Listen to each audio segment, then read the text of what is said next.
All right, so I just finished watching this red flags for jujutsu gyms, and we're gonna break it down and show how it applies to Muay Thai gyms. So by the end of this video, you're gonna know whether or not you're in a good gym, or maybe you're in a shit gym.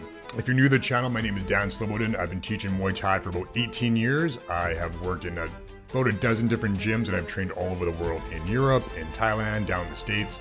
So I have a pretty good background on this, and I've seen a lot, so let's get into it. By the way, this guy is the jiu-jitsu guy that we're talking about here. His name's Stephen Kesting. He's also from Vancouver. I know him somewhat. I met him a couple times. Seems like a pretty good guy. He's also been teaching for a very long time. And so I'm sure he has some great insights for us all. All right, let's get into it. Red flags for jiu-jitsu gyms, speedrun edition. They don't allow you to cross-train, or they try to separate you from friends and people you know who train at other gyms. That's definitely a red flag. That is some kind of cultish type stuff. Here in Vancouver, the Muay Thai scene is great. There's a lot of gyms that we all train together. We have open sparring days, open training days. I fully encourage my students to go try out different gyms, to go see what works best for them. Sometimes it's a cultural thing, sometimes it's a schedule thing, sometimes it's a money thing. Different people have different needs, and I just want my students to be able to train in a way that they feel the best. If that means they have to leave the gym and go somewhere else, then that's what it means. Sometimes they do, and they find a better spot. Sometimes they do and they come back. But you should definitely be able to cross-train or go train with your friends at another spot. They don't have trial classes, they don't allow you to watch classes, and they don't allow you to talk to students at those classes. That is crazy. Like, how are you going to know whether or not you want to train somewhere if you don't get to try it out? You know, that's why they have samples at Costco. So you know before you commit to it, before you spend a bunch of money on something you might not like, right? If you can't talk to the students too, that's definitely a red flag. That's a huge red flag. I would stay clear of any gym that wouldn't let me try out a class or talk to the students at a class or watch a class. You Google the school name or the head instructor's name along with the word sexual assault, and you get a positive answer. I think that one's pretty straightforward. That goes for all gyms and everywhere else too. They use the term master. They don't. All right, so in Muay Thai, you're not going to hear the term master. You will see crew and you will see arjan. And crew, I think, just means like teacher or coach, but there is like a crew system in Thailand where you actually have to go and it's like an official designation. Same with arjan. You can't just give yourself that name. So if someone has been designated that name, they've gone through the process, then I think they deserve that respect to be called that name. If someone just gives themselves that name, that's a different thing. Like I said, I've been teaching for 18 years. I'm technically a crew, but I don't call myself that because I'm not Thai. I just call myself coach. Don't allow sparring until blue belt. Not allowing sparring to blue belt would be the equivalent of like 1 to 2 years of not sparring. I fully encourage students to try to start doing some sparring drills, or at least some like shoulder tap or kicking drills very quickly in their start. Like maybe not like the first week or two, but within a month or two, if they have good balance and good control, I fully encourage them to at least start some basic sparring things. Maybe that's just jabs, maybe it's just leg kicks or something like that. But that's how you learn, that's how you get better, and that's the most fun for most people. That being said, I don't force anyone to spar who doesn't want to. They don't allow questions during class, and they don't allow questions during class is crazy. At the end of all my instruction, almost all the time, I always ask, any questions? I want people to understand what they're doing and why they're doing it. And I want to be able to fill in any gaps that maybe I've missed. So that's crazy if you can't ask questions during class. They don't clean the mats between classes. You should clean the mats between classes. You should clean the Thai pads, the focus mitts, the belly pads, the heavy bags. Everything should be clean. Everything should be clean all the time. There's no reason not to do it. Make the students do it. Get the coaches to do it. If someone, whatever, make sure things are clean. That's just no reason not to do that. Definitely a red flag. I agree on that one. They have high pressure sales tactics. Normally, we have a $500 registration fee, but if you sign up right now, we'll waive that fee and we'll give you a free belt. High pressure sales tactics, definitely a red flag. So if you're checking out a gym, they're doing that. That is a red flag. That being said, gym owners do need to capture leads. If they have someone walk through the doors, they need to try to get them to sign up. Running a gym is not cheap, especially in Vancouver. It's crazy expensive. So high pressure, no, but they should definitely be approaching you after class and asking you to sign up or how you like the class and what they can do for you after that. To not do any type of follow up is not good business, but also being high pressure and trying to force people into something that's not comfortable for them, also not cool. So, red flag, yes, if they're high pressure, but do understand that gym owners spend a lot of money on advertising and rent and everything else, and so they do need to sign people up. So that is, without that, they can't run a business. They talk about how every other school other than them sucks. Again, in this city in Vancouver, there's a lot of gyms. There's a bunch of gyms right by where I work, and they're all really cool. East Van Muay Thai, really cool. Muay Thai Academy, I go train there. They're very cool. DCS, Franco's, none of those schools suck. So if you see someone talking like that, that's probably a good indication that there's something wrong. They're probably the ones who suck.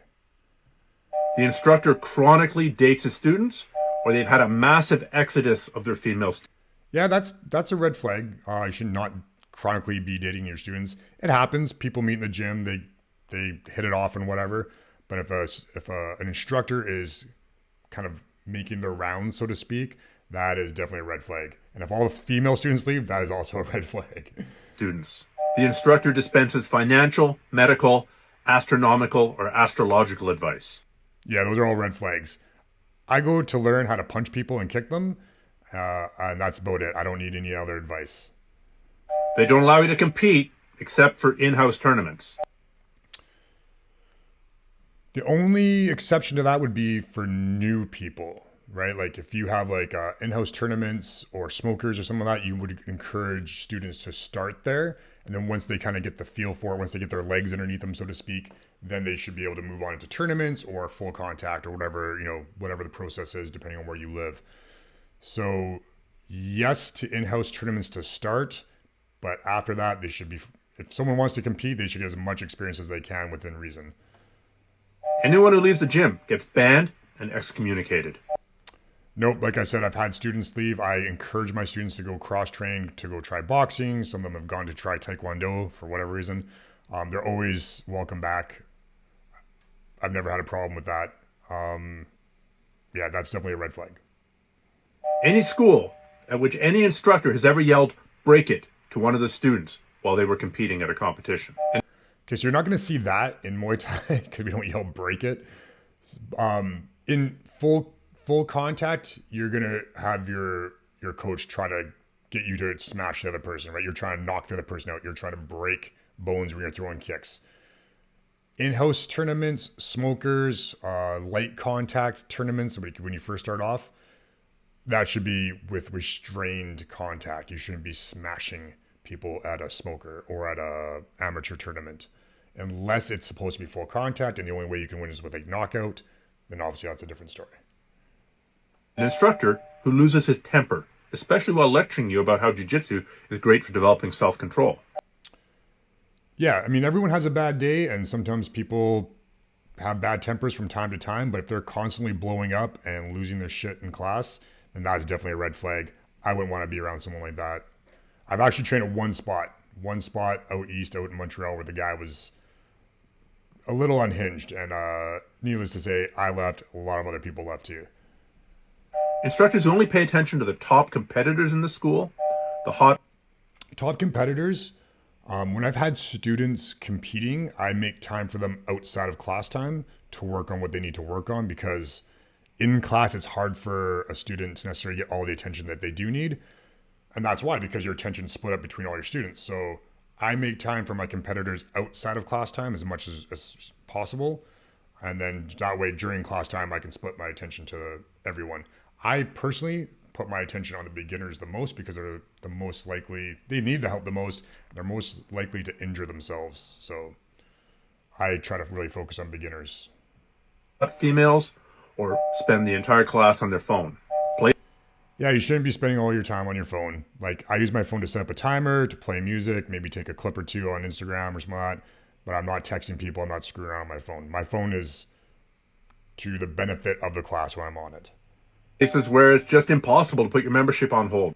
Membership holds are important because people have lives. People get hurt. People have family things. People go on vacation. People's finances get, a little hinged up sometimes. So you should definitely be able to put your membership on hold. I've had to do it for injuries. I've had to do it because I'm going to be away for a month or something like that, a good gym should allow you to put your membership on hold, and it should be clear on what the expectations are. You get 2 months and we charge you $20 a month or whatever it is. That shouldn't be a surprise. You should know that going in, and you should ask them if you're not clear. And if they're not clear to you, that's also a bit of a red flag, I'd say. Even if you're injured. Anyone who says, we don't tap to that. The Muay Thai equivalent of not tapping to that would be someone who's getting hit hard and doesn't want to spar anymore. And that, I guess, I don't know. It's up to people to decide when they're done, whether it's tapping to that or they're sparring and they don't want to spar anymore. That is an individual decision, and coaches should encourage people to push themselves, but should never push them into something that they don't want to do. An instructor who's a bully on the mats and doesn't rein in other people who are bullies on the mats. Yeah, no one wants that. The vast majority of people who train are not fighters. They're trained for health and for fitness and for the social aspect, and no one wants to deal with getting injured or having people being extra rough on them. Everyone has their own thresholds. Everyone's thresholds should be respected. Then there's the peaked in high school guy. The guy for whom all jiu-jitsu evolution stopped after the time when he was a brown belt, because that was the time that jiu-jitsu was at its best, and it's all gone downhill from there. As a practitioner, there's always something new to learn. As a coach, it's the same thing. I go to other gyms, not so much because I need to learn new techniques, although I do have to have my technique refined. But I go to learn new ways to present the information, new ways to coach, new ways to teach, new ways to just expand my circle and my network. So as a practitioner and as a coach, there's always room for improvement. There's always room to learn. Martial arts is a lifelong thing. So yeah, if someone's stuck in their brown belt phase or whatever, as he said, that's normally a red flag too. And some yellow flags, the use of the term professor. I like the term professor. I train with a lot of Brazilians. They call me professor. I like it. It makes me feel smart. Bowing to pictures of dead people on the bowing to dead people thing, I get that. I'm not a big fan of that myself. The wall, not being allowed to wear your own gear. You have to buy the school gear. Buying school gear should be because you want to. I personally have never wanted to force my students to buy anything that I've brought in, like t-shirts or gloves or anything like that. Everyone should train, again, with what they're comfortable with. Ideally, the school gives them the best gear at the best prices. That's why they wear it, not because they're forced to do it. That being said, when I trained at Rufus Sport, we were highly encouraged to wear Rufus Sport shorts or shirts while we trained. But again, it wasn't forced. It was encouraged, but there was no like, oh, you can't train without that. I think you had to do burpees. I think you had to do 20 burpees if you didn't wear the shirts and whatnot. Paying for gradings, paying for promotions. An instructor who doesn't... Yeah, you shouldn't be paying for gradings or promotions. I mean, that doesn't really happen in Muay Thai, but you're already paying your fees. Whatever happens with that should be included already, I think. ...roll, keeping in mind that age and injuries are a thing. Instructors who don't spar, it's a little bit different with Muay Thai because of the contact and because dealing with newer people can be problematic sometimes. But I think, like, personally, you should encourage... a coach should have the culture of sparring where people are training with good control, and the coach should feel comfortable sparring in his own class. So yeah, that would be a yellow flag as well. Sparring is fun too. Sparring with your students is one of the best ways to teach them as well. And a school that's almost entirely built of white belts. So colored belt flight, meaning students who have been there for more than a year or two have all left. So you only have like really new students. I've been teaching at Gracie Baja, Vancouver for 16 years. I've had students there like 10 years, 12, 15 years. I have a lot of students who've been there for 4 or 5 years with me. Of course, you're going to have new students because new students are coming in all the time.